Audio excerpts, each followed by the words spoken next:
These aren't the stories your mother told you. No, these are the other stories.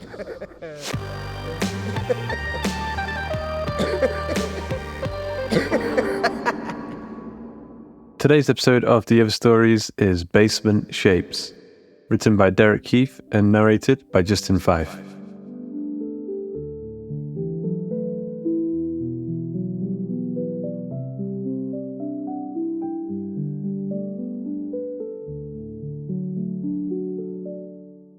Oh, no, you don't have to do that. Herb paused, bent on one knee on the young woman's doorstep. His thick fingers were intertwined with the laces of his left boot. He looked up, cocking one tufted gray eyebrow. You sure, lady? I don't want to track nothing through your house. Keep them on, Miss Langford insisted, smiling kindly. She had answered the door in her bathrobe, and now she pinned it closed with an arm folded across her stomach. With the other, she waved vaguely. There are worse things in this house right now than a little turd. Herb straightened, the tools hanging from his belt gently thumping his thighs. Reaching into his overalls to scratch his chest, he followed the woman down the hall and to the narrow wooden door beneath the stairs. They're all down here? He said. Langford grimaced. I think so. The odd ones come up into the kitchen, to get into the bins, I suppose. But I think this is where they live. You hear them? Herb sniffed as he said this. The hallway smelled thickly of bleach, as though she had disinfected just before he'd arrived in the old vermin-kill van. Trying to cover up the smell, he figured. She'd done a fine job. He thought he might pass out if he inhaled any more pine-scented cleaning product. Yeah, Langford said, her face paling. I hear them all right. At night, mostly. Scratching at the wall, scuttling about. Occasionally there's a squeak, I guess when one of them tramples on another's tail or... Well, anyway, yes, I hear them. Any idea how many we're dealing with? Langford shook her head. A lot. Fine, Herb nodded. He was a tall man with thick muscular shoulders, his neck a powerful knot of cables within the loose collar of his blue VK overalls. His hair was buzzed short, and his domed head was a mess of crisscross scar tissue beneath the fuzz. Scratches, some on his face and throat, too. More on his hands. You want to come down here with me, or you want me to go alone? Langford opened her mouth, but didn't say anything. You leave it with me, Herb smiled, withdrawing a heavy-duty flashlight from his belt. I'll be up again in no time. Thank you, Langford said.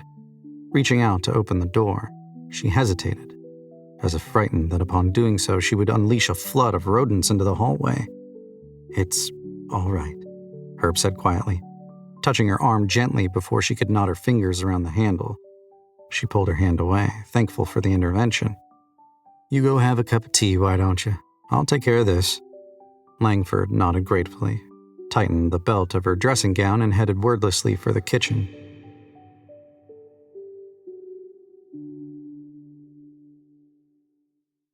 Drawing a deep breath, Herb jabbed a light switch beside the basement door, steeled himself, and pushed it open.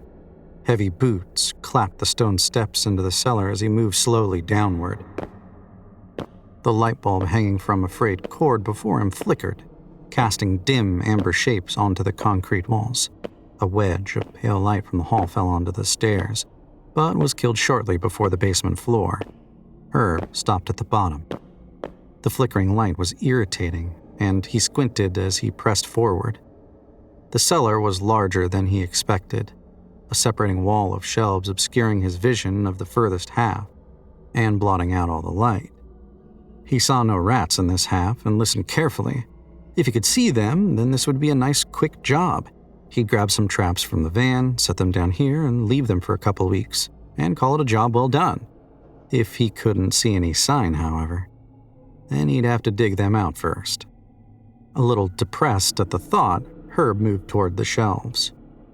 Here, little guys, he cooed softly, then paused to listen.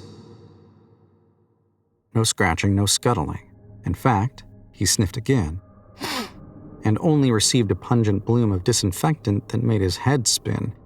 There was no sign of rats down here at all. He clicked on the flashlight, shining it toward the base of the dark shelves. A couple of boxes had been chewed at the corners, but not recently. He frowned.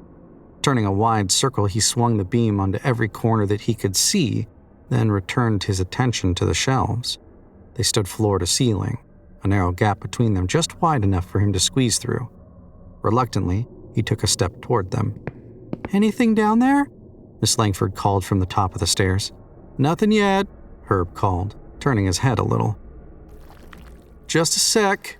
He froze at a strange sound coming from behind the shelves. The light bulb flickered. The sound wasn't a scratch or a scuffle, more of a soft, wet, suckling sound. Herb swallowed, swinging the flashlight beam again and peering through the shelves. Nothing beyond but long, dancing shadows. Nothing that he could see anyway, but the shelves were packed so high that it would have been impossible to make out much back there, even if the light reached. He listened for a moment. The basement was silent. "What is it?" Miss Langford called faintly. "Hang on." Herb pressed forward, stopped to listen again. Close enough to the shelves that if anything were sitting on one of the boxes, it would be close enough to swipe at his cheek or ear with its grimy claws. He held his breath and waited. There, again, the squelching, sucking sound of something drawing fluid from a congealed wound. More than one something. It sounded like a good few somethings. Then a pause. And between this burst of suckling and the next, a long, rasping breath. Tongues lapping in sloppy liquid, tiny lungs panting greedily. "I think I'm gonna need to get a few traps," Herb called up. "Let me just..." He poked the flashlight through first, then, with some effort and a low grunt, squeezed his broad-shouldered body between the shelves. Coughing as he rattled the shelves and knocked a blanket of dust onto his shoulders, he stepped forward and lifted the torch beam. He froze as light flooded the dark half of the basement and illuminated the thing sleeping in the corner. There were perhaps 24 rats suckling on the belly of a massive creature slumped on her side in a pool of bloody milk. 6 more lapped the thin fluid from the floor. Purple tongues flitting out from between tiny points of white smashed into their snouts. The mother thing was not a rat, but something eldritch and dreadful. Herb couldn't help but stare. His legs turned to lead, his chest fluttering weakly as if the heart inside had decided Lent had come early and it was giving up everything this year. The creature was asleep. Her body was a titanic heaving mass of mange and thready flesh, thin and wrinkled and papery over bags of internal organs that pulsed in shades of purple and pink through the translucent skin. Where there was fur, it was stiff and gray, matted with blood. The teats were scarred and crusty, bitten by hundreds of tiny teeth. The rats hadn't noticed her. Not yet. And he watched in horror as they continued to feed from the sleeping beast. A number of bony legs sprouted from her body, laying limply over each other, some shoved aside so that the rats could suckle more easily. He counted 7 legs before giving up. They were tangled among the strings and knots of loose black flesh that spiraled off the body like tentacles. Her head lay on 2 hooves, nostrils huffing gently. 6 eyes were scattered around half of her skull that Herb could see. A thick crown of antlers thrust violently from the top of her head and from her neck and shoulders, forming a looping network of bony protrusions that fought with and clawed at each other. A thin, worm-like tail hung out of the beast's mouth, twitching softly. A couple more dead rats lay beneath her, one of them ripped open at the stomach. "Hey," he heard Miss Langford hiss from upstairs. "Did you find them?" Herb opened his mouth, clamped it shut again. Shaking his head, he kept his eyes on the sleeping mother thing and took a step back. A couple of the rats looked up at the movement, and he froze stiff. But they quickly turned their attention back to the thin liquid oozing out of the cow-sized abomination.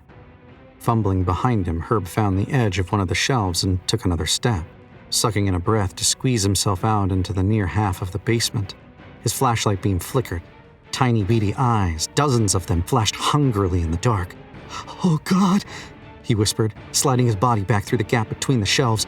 Oh, God! Oh! He passed through the gap and let out his breath, turning and staggering toward the staircase. His legs felt weak, the conflicting aromas of bleach and bloody, gory putrefaction clinging to his throat and nose. Stumbling for the stairs, he looked up at the silhouette in the doorway.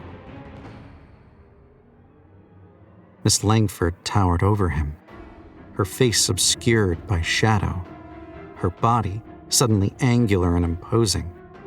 "I'm sorry," she called down. "I truly am." "No," he whispered, eyes going wide as he tumbled upward. Damn it, the smell of bleach had been so strong, too strong. She hadn't been trying to clean up, she'd been trying to cover up. "No!" The door slammed shut as he reached the top of the stairs. Herb's body fell onto the wood and he hammered on it with both fists, yelling out as a dull click of the bolt drawing closed echoed in his ears. "You can't do this!" Herb screamed, sobbing now. Down in the basement, he heard a long, low moan, followed by the slap of flesh and the scratching, scuttling sound of dozens of rats dispersing across the concrete. "Let me out of here, lady! Let me out of here!" Miss Langford's voice carried softly through the wood, muted and faint. "I'm so sorry. Really, I am."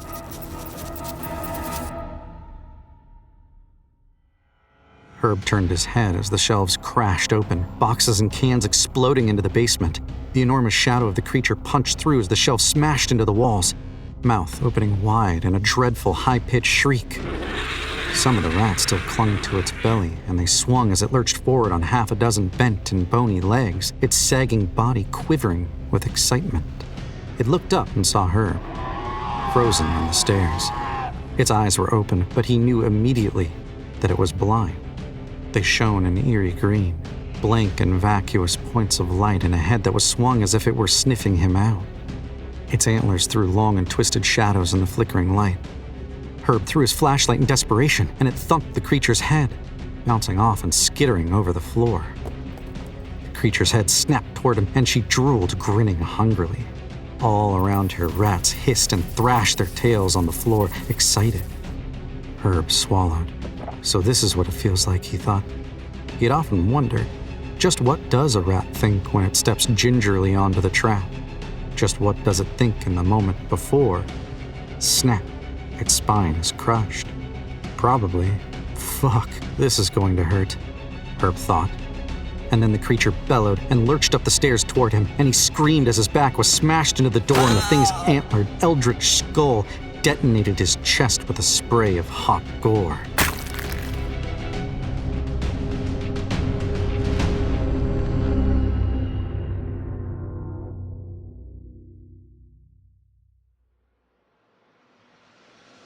I hope you enjoyed today's episode of The Other Stories. Basement Shapes was written by Derek Keefe, narrated by Justin Fife, produced by Georgia Triantafilipoulou, with music by Kirk Osamayo and Universe Field and Tom Robson. Sound effects provided by GetSoundly.com. The episode illustration was provided by Luke Spooner of Carry On House. A quick thanks to our community managers, Jasmine Arch, Joshua Boucher and his eyeless ones, Mary Pastrano and Cody Czarzasty, and to Joshua Boucher for helping with our submission reading. And of course to Ben Errington for the ongoing explosion of content he fires out of his social media cannon. Check out Derek Keefe's latest extreme horror novella, Endless Living Organ Massacre. You can get more details at derekkeefehorror.com. Justin Fife is a voice actor and podcaster. You can follow him on X at www.x.com/JustinB5. The Other Stories is a production of the Story Studio Hawk and Cleaver and is brought to you with a Creative Commons Attribution Non-Commercial No Derivatives license. That means don't change it, don't sell it, but by all means share the hell out of it. Until next time.